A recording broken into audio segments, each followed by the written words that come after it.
ఏపీలో సంక్షేమం పేరుతో అభివృద్ధిని పక్కన పడేసిన వైసీపీ ప్రభుత్వం మరోవైపు ప్రజాపాలనకు సంబంధించిన అనేక వ్యవస్థలను సర్వనాశనం చేసేసింది. అందులో అతి ముఖ్యమైంది శాంతి భద్రతల పరిరక్షణకు ప్రాణాధారమైన పోలీస్ వ్యవస్థ ఒకటే. పోలీస్ శాఖను జగన్ సర్కార్ నాశనం చేసిన తీరు చూస్తే ఎవరైనా చీ కొట్టాల్సిందే. పోలీస్ శాఖలో అనేక విభాగాలున్నా ప్రజారక్షణ విషయంలో అత్యంత కీలక పాత్ర పోషించేది డైల్ 100 కార్యక్రమం. పౌరులు ఆపదలో ఉన్నప్పుడు డైల్ 100 కి ఫోన్ చేస్తే విషయం తెలుసుకుని నిమిషాల వ్యవధిలోనే ఘటనా స్థలానికి చేరుకుని రక్షణ చర్యలు చేపట్టడం ఈ విభాగం పని. ఇది దేశంలోని అన్ని రాష్ట్రాల్లో ఉంటుంది. అత్యంత సమర్థవంతమైన, వేగవంతమైన, ఉపయోగకరమైన విభాగంగా దేశంలోనే డైల్ 100 కు మంచి పేరుంది. అయితే ఆంధ్రప్రదేశ్ లో మిగతా ప్రభుత్వ వ్యవస్థల్లాగే డైల్ 100 సిస్టమ్ ను భ్రష్టు పట్టించిన సర్కార్గా జగన్ ప్రభుత్వం చరిత్రకెక్కనుంది. 2019 వరకు అత్యంత సమర్థవంతమైన వ్యవస్థగానే ఉన్న డైల్ 100 విభాగం ఆ తరువాత వైసీపీ పాలనలో క్రమంగా నిస్తేజంగా మారిపోయి ప్రజల మాన ప్రాణాలను రక్షించలేక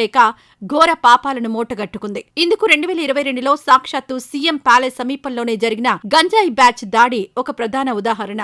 ఆ తర్వాత ఇలాంటివే అనేక ఘటనలు జరగడంతో రాష్ట్రంలో ప్రజలు డైల్ 100 సిస్టమ్ పై నమ్మకాన్ని కోల్పోయిన పరిస్థితి. తాజాగా విజయవాడలో చోటు చేసుకున్న మరో గంజాయి బ్యాచ్ దాడి డైల్ 100 వ్యవస్థలో ఇంకా మార్పు రాలేదు అనడానికి నిదర్శనంగా నిలుస్తోంది. ఈ రోజు మధ్యాహ్నం ఆటోనగర్లోని ఒక సంస్థలోకి కొంతమంది యువకులు వెళ్లి అక్కడ పనిచేస్తున్న సిబ్బందిపై దౌర్జన్యం చేయడంతో పాటు మహిళలతో అసభ్యంగా ప్రవర్తిస్తూ సంస్థ ఆస్తులను లూటీ చేసే లక్ష్యంతో రెచ్చిపోయారు.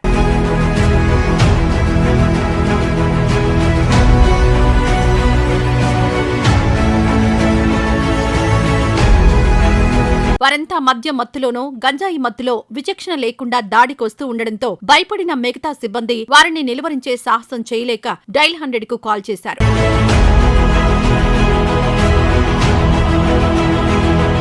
కానీ డైల్ 100 నెంబర్ సుమారు 20 నిమిషాల పాటు అసలు లైనే కలవలేదు. దీంతో సంస్థలోని ఉద్యోగస్తులు అందరూ వివిధ మొబైల్స్ నుండి ఫోన్ చేయగా డైల్ 100 కలవగా గంజాయి బ్యాచ్ దాడి గురించి ఫిర్యాదు చేశారు. అయితే అరగంట తర్వాత పడమట పిఎస్ సిబ్బంది ఫోన్ చేసి అడ్రస్ కనుక్కుని గంట తర్వాత తీరిగ్గా వచ్చారు. తీరా వచ్చాక ఘటనా స్థలం పడమట పిఎస్ పరిధిలోకి రాదని పెనమలూరు పిఎస్ సిబ్బందికి సమాచారం పంపుతామని చెప్పి వెళ్లిపోయారు. ఆ తర్వాత మరో అరగంటకి పెనమలూరు పోలీసులొచ్చి ఏం జరిగిందో వివరాలు అడిగి విచారణ చేస్తామని వెళ్లిపోయారు. అయితే ఇక్కడే డైల్ 100 సిస్టమ్ పనితీరు ఎంత అధ్వానంగా తయారైందో కళ్లకు కట్టినట్లు కనిపిస్తోంది. ఇంతకీ పోలీసుల ఈ జాప్యం నేపథ్యంలో సంస్థలో సుమారు అరగంట పాటు విచ్చలవిడిగా రెచ్చిపోయిన గంజాయి బ్యాచ్ ఆ తర్వాత తీరిగ్గా అక్కడి నుంచి వెళ్లిపోయింది. అయితే జరిగిన ఘటన కారణంగా భయం, అవమానానికి గురైన సిబ్బందిని పోలీసుల జాప్యం మరింత ఇబ్బంది పెట్టింది. కాల్ వచ్చిన వెంటనే మెయిన్ కంట్రోల్ సిస్టమ్ నుంచి సంబంధిత పోలీస్ స్టేషన్ కు సమాచారం చేరి త్వరగా రావాల్సిన పోలీసులు కారణాలేవైనా జరగాల్సిన ముప్పంతా జరిగిపోయాక రావడం పట్ల స్థానికులు తీవ్ర ఆగ్రహం వ్యక్తం చేస్తున్నారు. సమాజంలో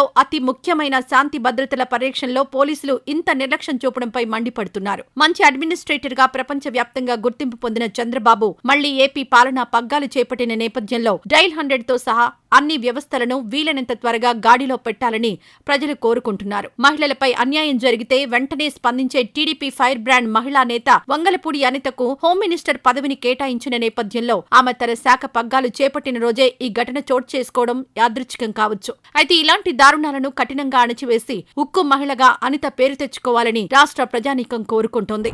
ఈ వీడియో నచ్చితే లైక్ చేయండి, షేర్ చేయండి. మరింత సమాచారం కొరకు మా ఛానల్ను సబ్స్క్రైబ్ చేయండి.